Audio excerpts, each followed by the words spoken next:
Nous voici arrivés au chapitre 4 du livre de Daniel, que nous étudierons en nous fixant un seul objectif, découvrir le secret d'une vie victorieuse. Apparemment, le plan de Dieu consiste à appeler un petit nombre d'hommes afin de les préparer, d'en faire des vainqueurs, puis de les utiliser pour déjouer tous les stratagèmes de l'ennemi et le mettre ainsi en déroute. Dieu n'est pas tributaire des multitudes dans la réalisation de ses grands desseins.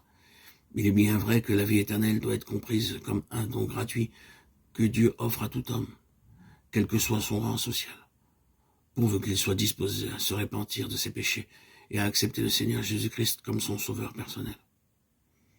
Il sera alors pardonné et justifié aux yeux de Dieu. Cependant, si vous désirez être vainqueur, il faut que vous consentiez à lui faire acte de complète allégeance, à vous mettre sous sa totale dépendance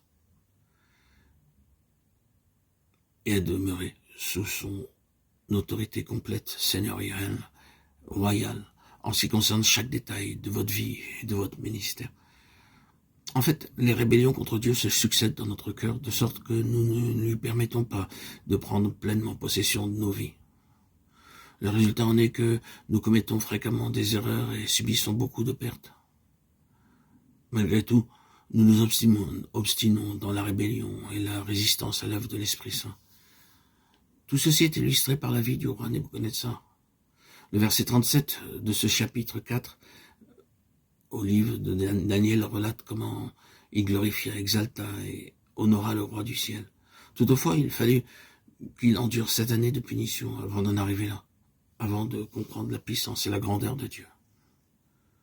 Ce monarque savait que le Tout-Puissant l'avait choisi pour être l'instrument du jugement exercé à l'encontre de la nation juive. C'est ainsi qu'il put conquérir la Palestine et emmener tous les Juifs en captivité à Babylone. Il savait aussi que par lui-même, il n'en aurait pas été capable. Pourtant, plutôt que d'adresser des remerciements à Dieu pour l'honorer dont il était l'objet, l'honneur qui lui était dû, le monarque devint pourtant hautain et arrogant. Peut-être en est-il de même pour nous.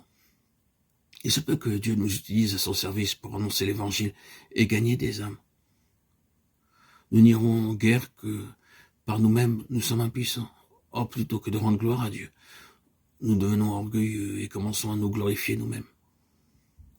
Ainsi, le roi Nebuchadnezzar déclara avec hauteur, « J'ai accompli toutes ces choses par ma puissance. » Combien son aveuglement était grand. Dieu lui avait parlé par des signes et des prodiges, cependant son égarement demeurait total.